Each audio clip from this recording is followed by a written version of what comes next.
So today's screen for lab 3 is radio buttons. So we're still doing our sort of survey of the basic input types on a web page.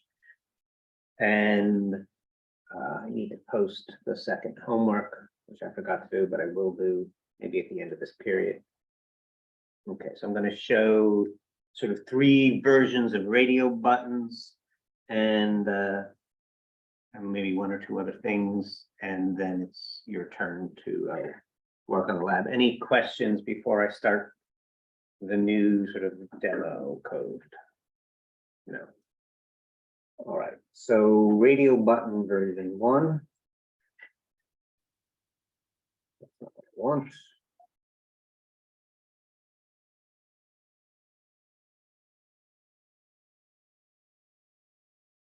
So I'm going to use Visual Studio Code.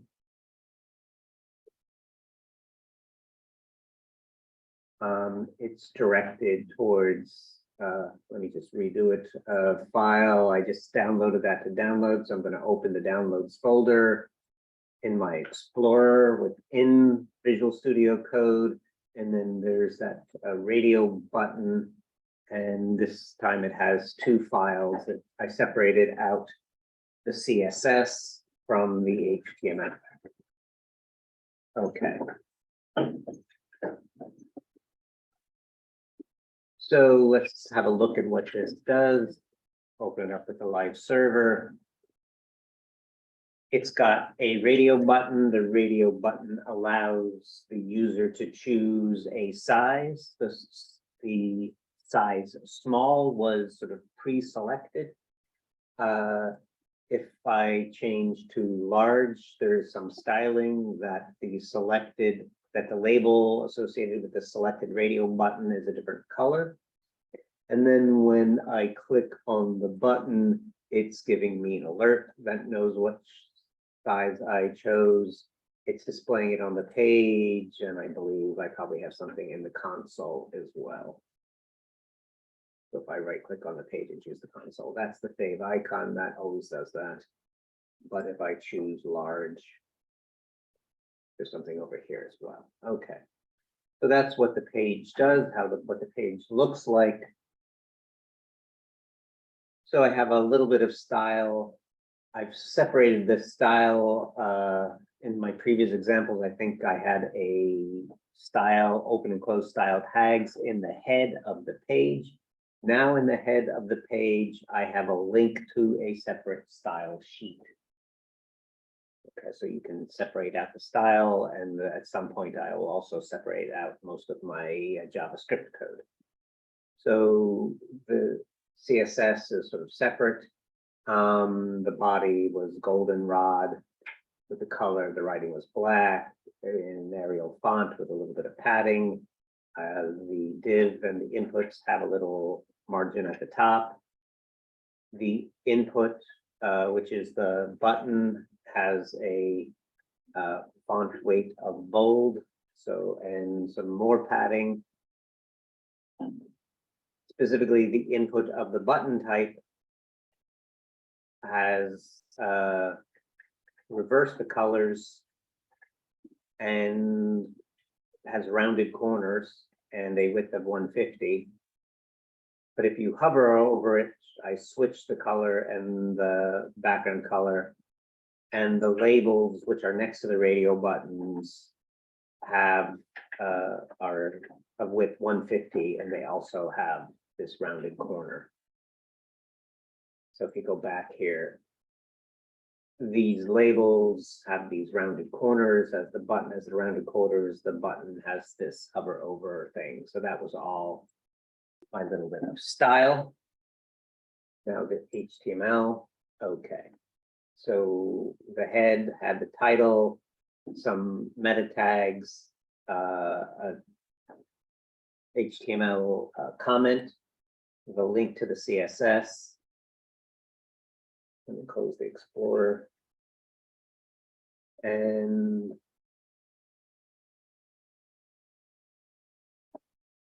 okay, so I had a header, Now, radio buttons, the HTML, it's crucial that you get the HTML right for radio buttons. If you don't get the HTML right, then the JavaScript, you have no hope of the JavaScript working. Okay, so here is my first radio button. It's an input tag. I gave it an ID and I gave it a name. Before, all the things we played with before, I only had given IDs. The name, when you give an HTML tag a name, it has two possible purposes. One thing that you use a name for is if you are connecting to a server, if you're going to write some server-side code. So if I went back to our previous examples and I was going to have the person enter a username and send that up to some server, then I would give my text name, I would give my input of the text type, I would give a name, so then I could send it to a server. The other thing that the name attribute does with HTML tags is groups them. So ID should be unique. So I have, I don't know how many radio buttons that I have. 1, 2, 3, 4, 5, 6. I have 6 radio buttons here. If I give them IDs, each ID should be different, but all the names should be the same. The name groups them together. In the lab, you have 2 sets of radio buttons, and you can only choose one radio button from a set, and the code knows what the set is based on the name. So if you haven't applied a name, then every radio button is going to act like it's different. If you give them all the same name, they're going to act like they're one gargantuan group. So you must assign them a name and assign them the names to put them in groups. And then the functionality that you can choose only one choice from a set of radio buttons is built into the radio button. Once you say it's a radio button, that property is built in. I've had students like spend half the time on a test on radio buttons, duplicating the functionality that comes with radio buttons for free. As soon as you call them radio buttons and put them in a group, the user is only allowed to choose one from that group. That's a built-in feature of radio buttons. Okay, so what was I saying? There's a radio button. It's an input. It's of the type radio. It has an ID. It has a name. The value is what we use behind the scenes. So that's what you grab in code, the value. In this version here, the simple version, the intro version, I'm giving it directly an event. So if you click on the radio button, I'm calling this function. I have right after the radio button, I have a label. The label has a for attribute. The for attribute maps or matches the ID of the input. And then there's a close label. And then what you want to see is between the open label and the close label. There is, before, when I gave you a label and told you about the for matching the ID. So I had a label to say enter a name. And I gave that a label, and then I had a text input with an ID that matched the for of the label. And I told you then that that was for screen readers, so that somebody that was visually impaired the screen reader will know that that input is associated with that label and know what to enter in that text input. And that was true, I did not lie. But there is an additional feature when you have radio buttons to having a label. And that is that I can click on the radio button itself to get the radio button functionality, or I can click on the label. When I give you a test on radio buttons and I say that I wanted that the user should be able to click on the label as well as the radio button. That's what I mean, that the for and the ID should match. Sometimes that's a lot of typing and I give it to you for free. But if I give it to you for free and you take it away, I will take away a point because I gave you something and you sort of threw it away. Don't throw away what I give you. All right. So that is the radio button. That is the HTML. It's an input of the radio type. Give it an ID so that you could give the label a for that matches that ID. Give it a name because the name groups them. Give it a value because that's what you work with behind the scenes. And here is one additional property, the checked property. The checked property is to pre-select one of them. It only makes sense for one in the group to be pre-selected. Okay, so that is the HTML portion of radio buttons. All right. So then I have an extra small, a small, a medium, a large, an extra large, and an extra large. So it's just repeating. And the small, or no, was it the medium? Which one did I pre-select? I pre-selected the small. So when you refresh the page, small is selected. Okay. Let me bring back this and bring back the style for a second. Here is the styling of the selected radio buttons label. You see that this guy turns bright yellow. The label of the selected radio button. Here is that styling. I'm styling an input. I'm styling input that is of the type radio. I'm styling an input of the type radio that happens to be checked.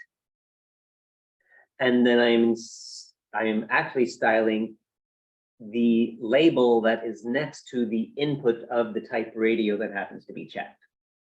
So this plus label means the next thing on the page if it's a label. Okay.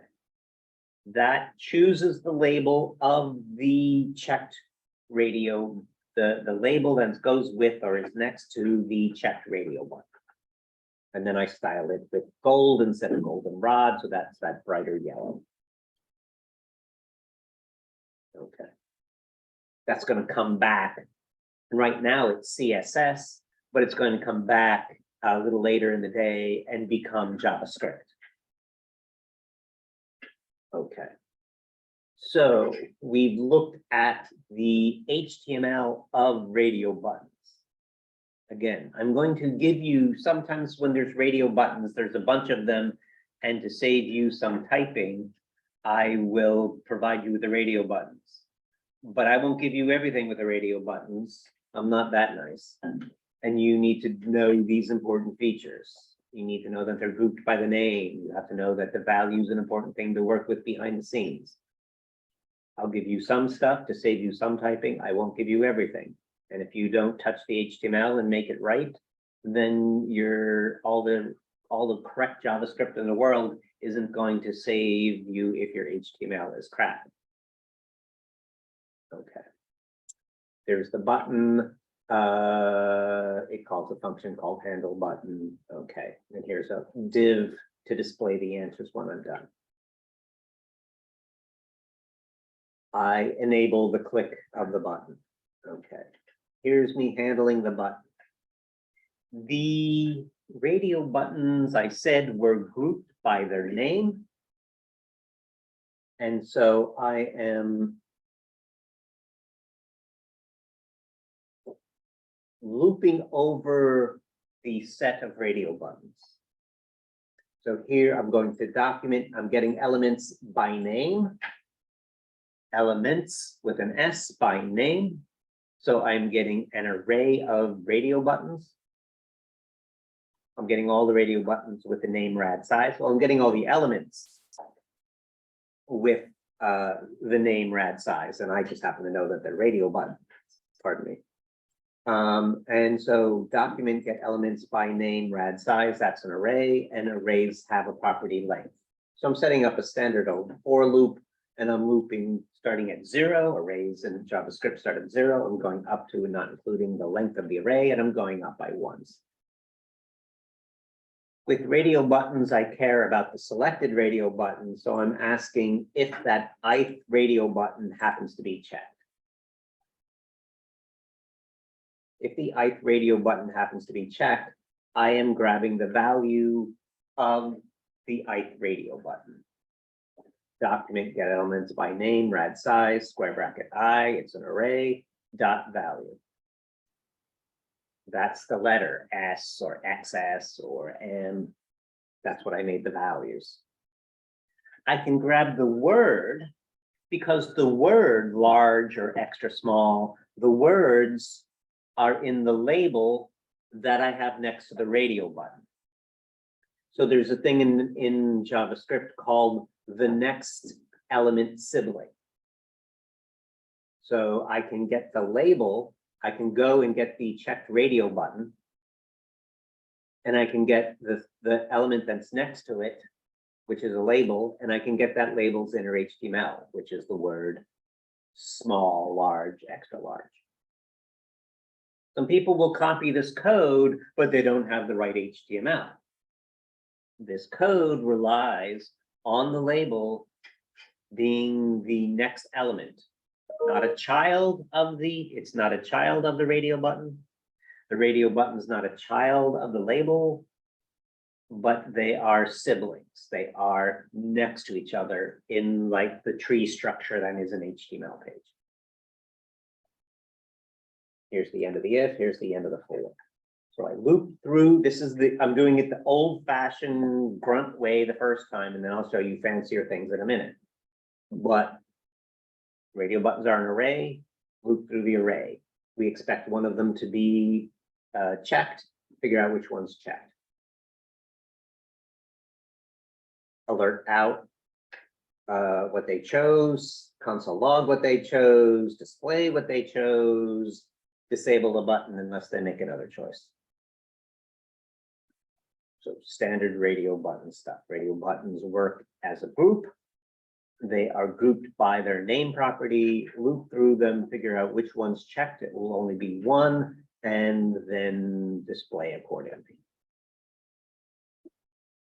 Here is the radio button click event. I'm using it to do some kind of clearing. If they change their mind, then I'm going to erase their answer and re-enable the button so that they can choose the next one. And so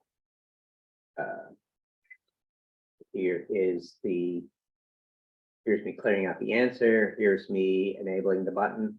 And I didn't have anything to do in this example with what the value that they just clicked on. I'm not doing anything there, but I'm just showing you in the console that I can, and I have access to that value.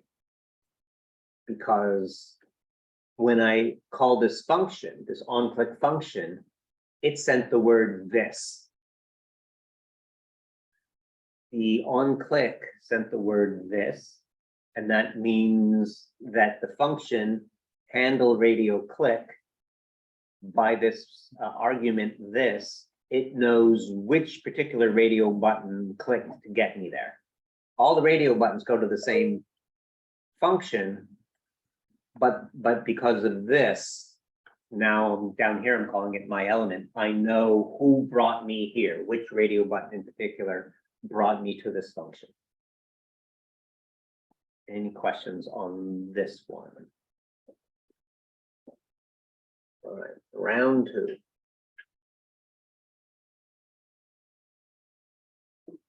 And again, when you get to the lab, and if I don't specify that you have to do anything fancy, you can do the basic. You can find your level. If you're a good coder and you want to push yourself to the fancier level, please do.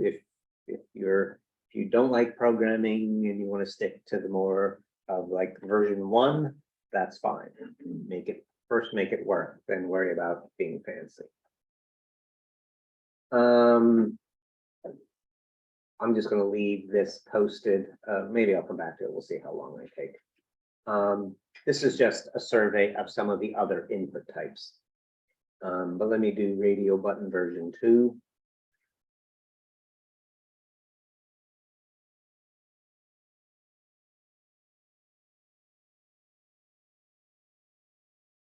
So this time I'm going to add, instead of having the on click, I'm going to add listeners. I'm going to bring in my Explorer. It was the add listener version I want now. My CSS is more or less the same. Here is my HTML. And it's much shorter. Here is my link to the style sheet. And now I have a, now I've separated out the JavaScript as well. So here in the head with this link, that's where I am directing this file to the external style sheet. And then down here at the bottom of the page, here's where I'm telling the script where the external script file is.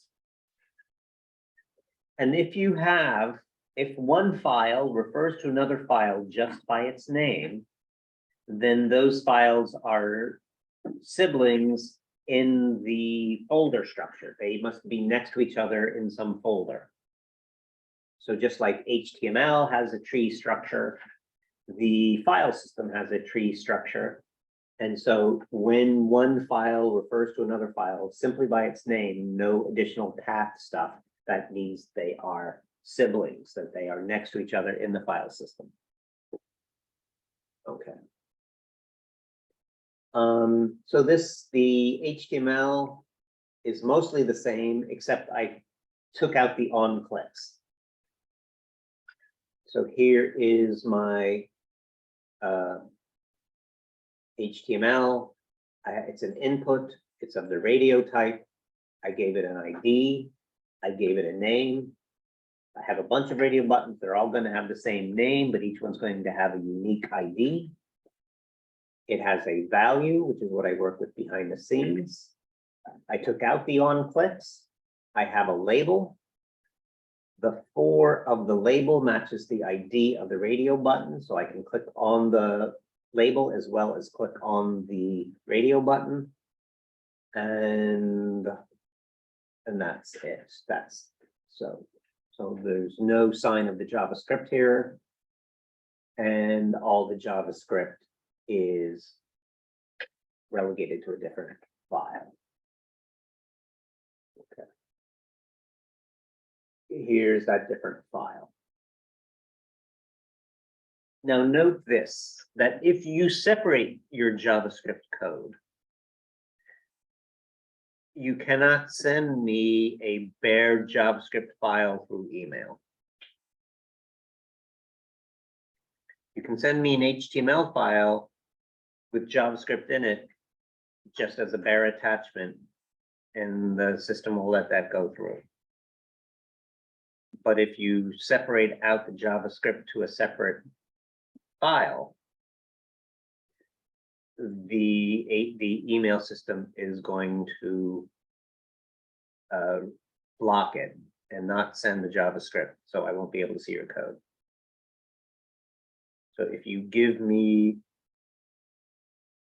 like if you give me HTML and you separate out the CSS and you send that as 2 attached files, I can work with that. But if you send me the HTML and CSS and the JavaScript, and you send them all as just 3 separate attached files, the JavaScript's going to be thrown away. And that's what we're focusing on, so it's no good. So you're going to have to zip up if you separate out JavaScript like this example. Okay. So here we are. Enable the button. Add a listener for the button. grab the set of radio buttons.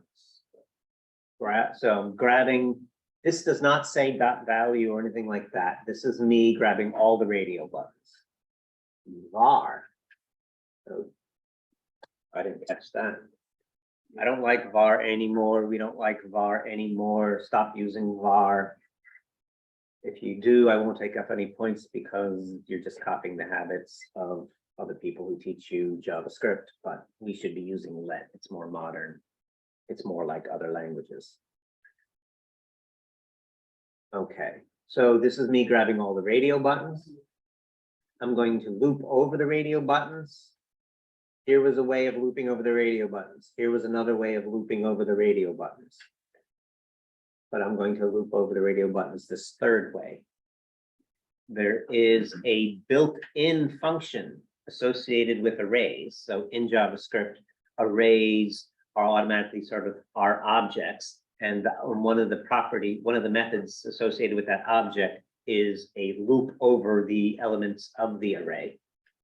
And so here I have an array, rads was an array of elements. I'm using the for each method to loop over them.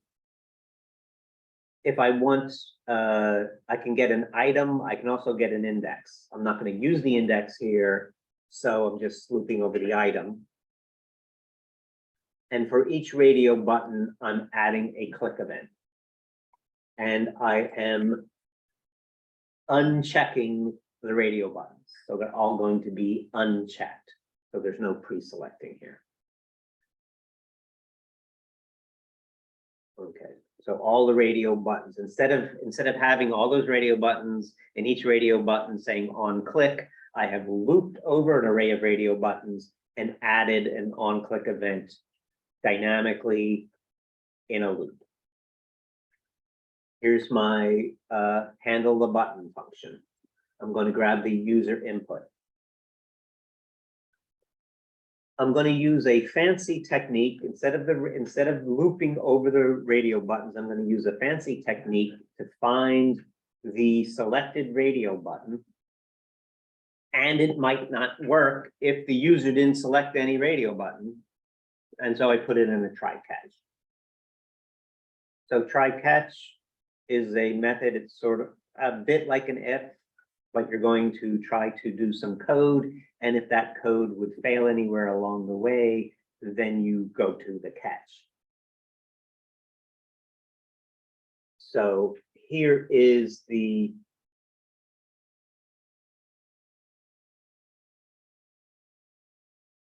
I have no explicit loop here to figure out which radio button was selected. You remember this, telling you, you remember this from the CSS.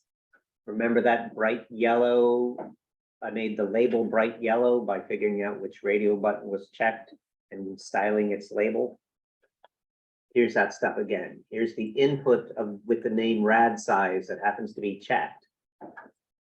So that's the checked radio button. And I'm grabbing its value. And so we're using document query selector. So last week we were doing document get element by ID. This week now we've also seen document get elements by name, and also we're seeing document.query selector. Different ways to get elements off the page. So we're getting something based on a query, which is based on some basically some CSS. So get the checked radio button, find the input with name rad size, which I know happens to be a radio button, see if it's checked, grab its value. In the previous example, that was a loop and an if and all that stuff. Now it's one line. But it's one line that can go wrong, so it's in a try catch. Here's me grabbing the label next to the checked radio button. So then I have access to the value, which was like M, and I have a value and I have access to the inner HTML of the label, which was medium spelled out. Here's me alerting it, throwing it up to the console, putting it on the page. And here's me catching the error of the try catch.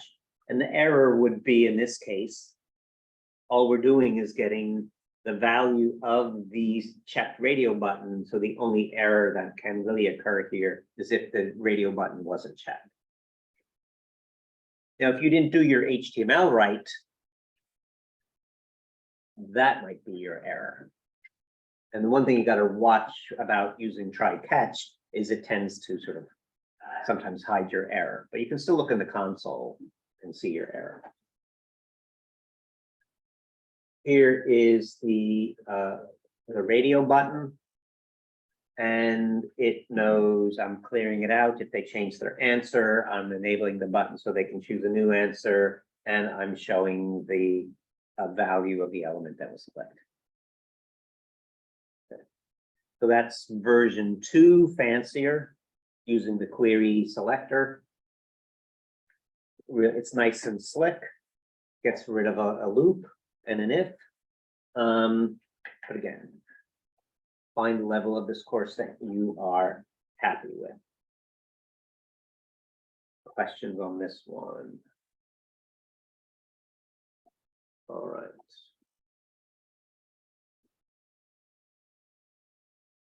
Version 3. Dynamic radio buttons. So I'm not going to have radio buttons on the page. I'm going to add radio buttons to the page in code. Now here, I'm telling you, you have your choice. You don't have to do that. You can put the radio buttons in HTML. Sometimes I'll even give them to you. When we get to the middle of the course and we get to React, this is how React is, and there's no avoiding it.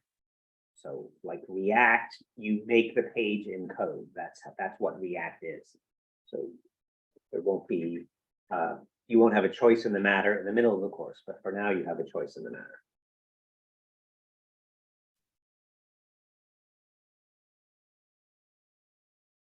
All right, so this is the dynamic version. Okay, dynamic version, here we go. Some style, pretty much the same. The HTML, there are no radio buttons in the HTML. I have a link to the style, that's in another page. I have a link to the JavaScript, that's in another page. I have a place to put my radio buttons, but no radio buttons. I did leave the button on the page. So I am moving toward making the page dynamically. I'm making the radio buttons dynamically. I left the button in hard-coded in HTML. Okay, so again, there's not much to this page right now. The style, somebody else's problem. The code, somebody else's problem. Make a simple page. Okay. Here is the JavaScript. I'm grabbing what I call the target div. That's where I'm going to put the radio buttons. It's just a container. Here's my button, then I can click, and here's my result. So this is me at the top referring to all the stuff that's on the page. There was a place to put radio buttons on the page. There was a button on the page. There was a place to put an answer on the page. I'm grabbing a version in code of all those things. I'm enabling the button. I'm giving the button a click of it. I don't have any radio buttons. I need to know what goes in the radio buttons. I'm going to base that on parallel arrays. Later on in the semester, we will learn objects, not too much longer, maybe a week, maybe soon we will learn objects. And then these will be different properties of the same object. But for right now, it's parallel arrays. So I have an array of sizes spelled out, extra small. I have an array I call size letters, which is just the letters XL, XS, XSM, etc. This is the old-fashioned way of looping through the array. Here is the more modern way of looping through the array based on the fact that it's starting off with the fact that it is an array. And again, if this is throwing you, then you can comment it out and bring this back, and maybe that will make you happier. That's fine. I have an array, I'm looping over it. I want access to the element and a counter. So in a for each iteration needs a function to handle the iteration, and there are two arguments in that function, L and I. The function doesn't have a name, and you don't even see the word function. This is the fat arrow notation. Very sort of fairly modern. Okay, so if you want an old-fashioned loop, it's right there for you. But I'm just trying to expose you to some modern stuff as well. So a loop over an array, here's a function that handles the iteration. The arguments are L and I, the actual element of the array, and a counting variable, 0, 1, 2, 3. I am making an input. I did not have an element corresponding to my radio button. I am making an input. I am assigning it the type radio. Now it's a radio button. I am giving it a value of I. So I'm not giving it the value X, XS or S or M. I'm making its value the index of my array. When I have arrays, that's usually the nicest thing to have as the value. I'm giving them all the same name, rad size. That will group them together, and they will act as a set of radio buttons, and the user will only be able to choose one. I'm assigning it an ID. I'm assigning the radio button an ID because I'm also going to have a label, and I want the for attribute of the label to match the ID attribute of the radio button, so they will act as a team. I am giving an attribute of on-click and saying that I'm going to make a function called handle radio click. And I am adding append child, means add that input to the page. That is just the little circle.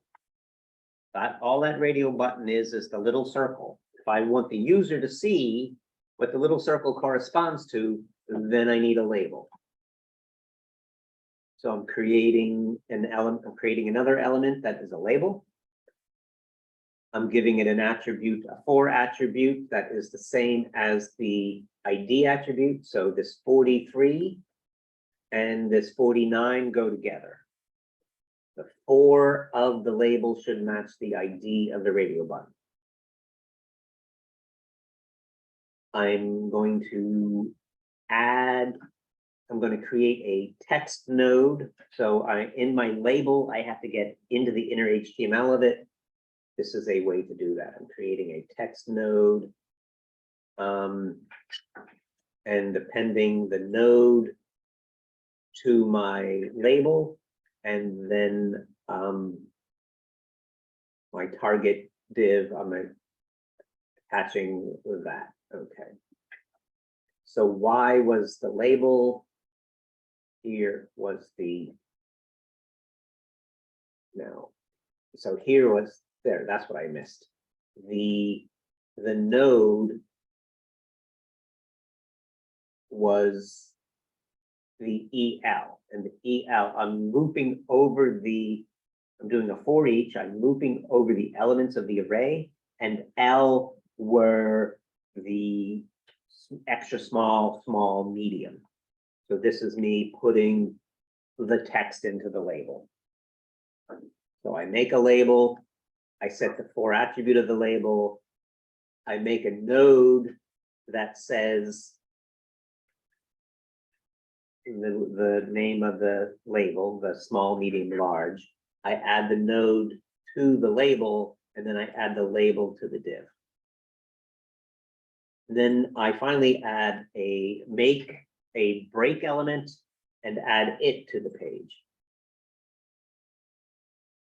So I made a radio button, added it.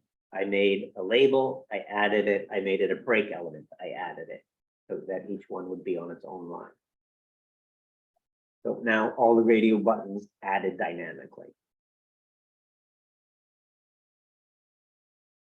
Here is my click the button. The click the button is pretty much the same as it was before, query selector.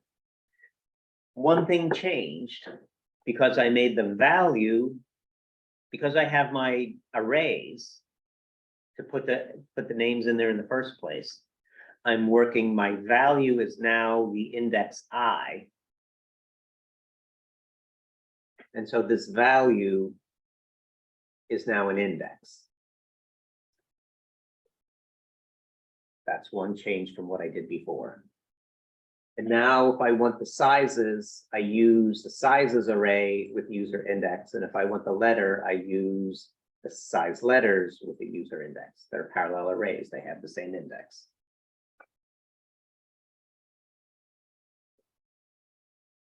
And then the rest is the same. If this didn't work, it's because the user didn't choose a size.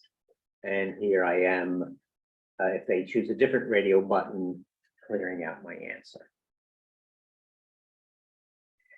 Questions? And one more thing to show you because it comes up in the lab. I didn't go over the sort of more inputs. It's like a time input and a password input and things like that. Have a look if you want to see more inputs. I'm just trying to do a thorough survey and show them all to you. But I do want to show you this duplication thing because it comes up in the lab.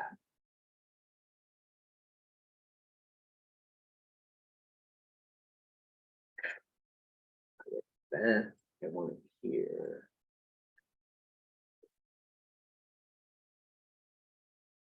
What am I doing? Did I download it?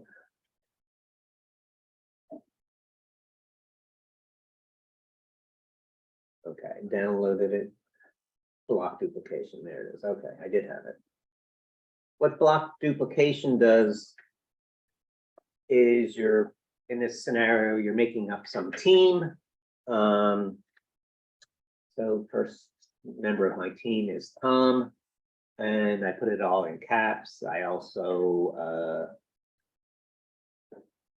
trimmed it, so in case there's any space. And then I'm going to add Sue, and I had a bunch of spaces, and enter that. And there's Sue. So far my team is Tom and Sue. If I put in TO capital M, it says I found a duplication. If I put in space, Sue, it says there's a duplication. So it's finds duplications, whether there's spaces, whether there's, and it makes it a case insensitive thing. Okay, so what do we have? Here's a place for them to enter the name. Here's a button. Here's a place for the list. Okay, I'm not interested in that. I'm interested in this duplication stuff. I make a global array of names. So I'm going to remember the names. The add function is called every time I click. And the way I think of it as you need to remember the names from click to click, each click. So you don't want something that's declared inside the add, because that would make it a new every time they clicked. So it's declared outside of the click, so then it will be remembered. Here's the add function. I go to the page and I get what they wrote on the page. I put it all in uppercase letters. I trim it so there's no space at the beginning or the end.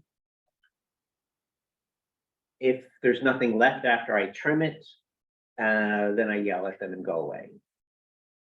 But if I get this far, that means they entered a name. And now I want to know if they entered that name before. So here's my array of names.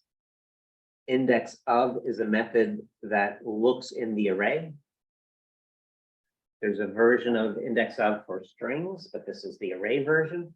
So I'm looking in this array for this new name.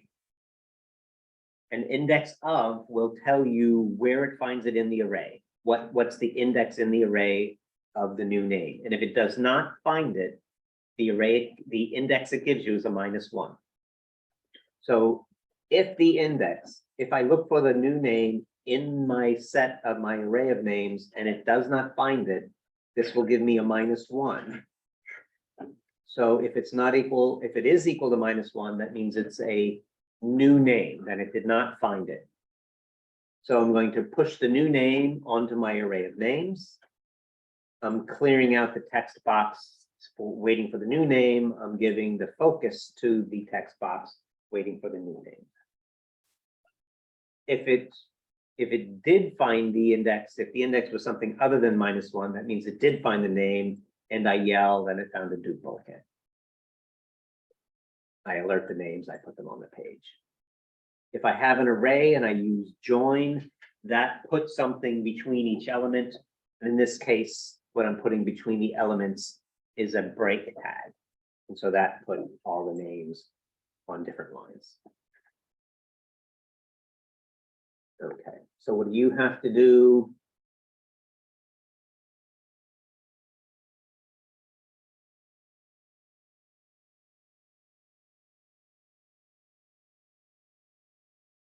I'm giving you a head start room reservation, but I did not do all of the HTML for you. I just did some of the HTML for you.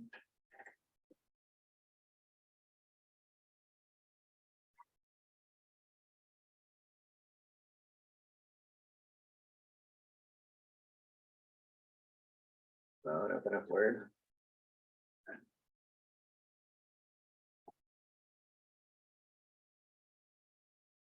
So there's a place to enter a name. There's a drop-down list with some rooms in it. There is a place to specify the day and radio buttons. There's a place to specify the time and radio buttons. You have 2 sets of radio buttons. Those 2 sets of radio buttons should have different names. So all these should have this, all the days should have the same name, all the time should have the same name, but not the same name as each other. If you click make a reservation, it finds the room and the day and the time and the person who wanted it and adds it to the list of reservations. This is slightly trickier than what I just showed you because it's a conflict. Even if Wilma Flintstone and Fred Flintstone want the same room on the same day at the same time, that's a conflict, even if it's different people wanting the room. So your checking for conflicts is based on the room and the day and the time, but not the name. So what you put in the box and what you put in your array to check for duplications is not exactly the same. And what else? Anything. And you can just concatenate those things together. You can just make a concatenation of the room and the day and the time and slap that into some array. And that'll be a way to look for duplications. If the room's different, it's not a conflict. If the day is different, it's not a conflict. If the time's different, it's not a conflict. But if the name is different, it's still a conflict. So that is the game. That's the lab. Do it a week. Time to work on it. And also, I will start on Thursday. Are there any questions? So if you've started it and you don't have questions now, but if questions develop in the meantime, you'll ask me at the beginning of the next class. Any questions for me up here for the recording? No.